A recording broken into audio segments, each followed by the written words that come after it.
Hello guys, in this tutorial, in this Linux tutorial to be more precise, let's talk about upgrading packages. Upgrading your packages means installing newer versions of them. You can do so by running apt get upgrade, and you of course need to prefix that with sudo because you need super user permissions to do so. Okay, so I could actually run this command and it tells me, okay, after this operation, 0 bytes of additional disk space will be used.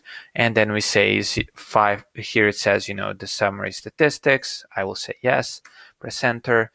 And yeah, it's actually downloading something. It's downloading Google Chrome. Why do I even have Google Chrome? Oh yeah, I remember. I needed to do some programming assignment, and for that I need Google Chrome to test some things. Yeah, anyway, basically I'm just gonna leave it to update. I think it will even finish till we get to the end of the tutorial, as it just did. So yeah, this is pretty much it for this tutorial. So the command, I'm just gonna show it to you on the screen again, is apt-get upgrade. Okay, so thank you guys for watching. I hope that now you do know how to upgrade your packages, and I will talk to you in the next tutorial. Peace.